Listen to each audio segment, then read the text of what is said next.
حضرت حزقیل علیہ السلام حضرت موسیٰ علیہ السلام کے تیسرے خلیفہ ہیں جنہیں نبوت ملی۔ حضرت موسیٰ علیہ السلام کی وفات کے بعد حضرت یوشع بن نون کو نبوت ملی۔ ان کے بعد حضرت کالب بن یوحنا علیہ السلام نبی بنائے گئے۔ پھر ان کے بعد حضرت حزقیل علیہ السلام حضرت موسیٰ علیہ السلام کے جانشین اور نبی ہوئے۔ بنی اسرائیل کی ایک جماعت جو حضرت حزقیل علیہ السلام کے شہر میں رہتی تھی، شہر میں طاعون پھیل جانے سے ان لوگوں پر موت کا خوف سوار ہو گیا اور یہ لوگ موت کے ڈر سے شہر چھوڑ کر ایک جنگل میں بھاگ گئے اور سب وہیں رہنے لگے۔ اللہ تعالیٰ کو ان کی حرکت پسند نہ آئی، چنانچہ اللہ تعالیٰ نے عذاب کے فرشتے کو اس جنگل میں بھیج دیا، جس نے ایک پہاڑ کی آڑ میں چھپ کر اس زور سے چیخ ماری اور کہا، تم مر جاؤ۔ اس بھیانک چیخ کو سن کر سب بغیر کسی بیماری کے اچانک ہی مر گئے۔ ان لوگوں کی تعداد 70,000 تھی۔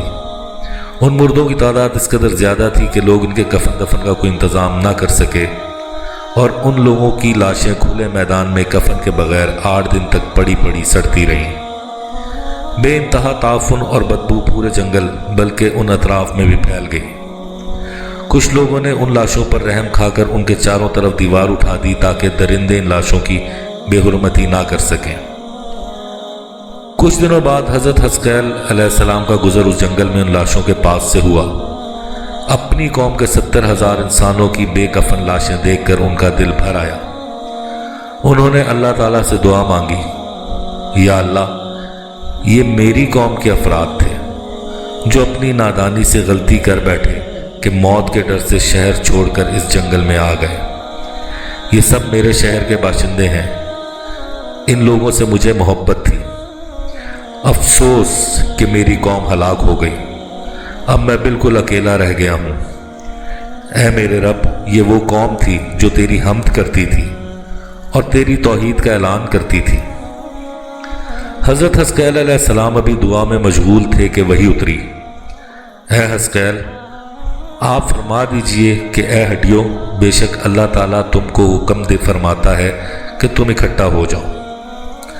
یہ سن کر بکھری ہوئی ہڈیوں میں حرکت پیدا ہوئی اور ہر آدمی کی ہڈیاں جمع ہو کر ان ہڈیوں کے ڈھانچے بن گئے۔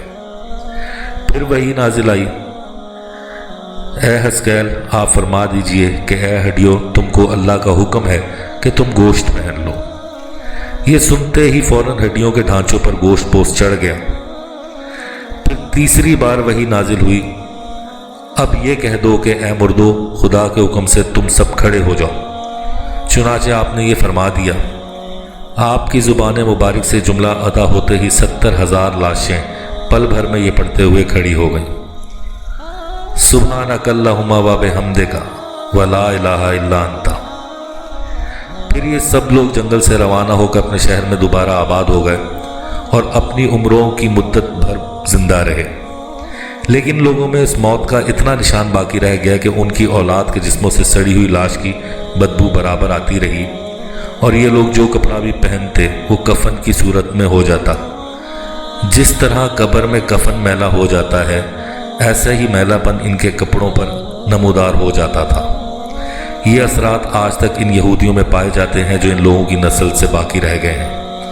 یہ واقعہ اللہ تعالیٰ نے قرآن مجید کی سورہ بقرہ میں بیان فرمایا ہے۔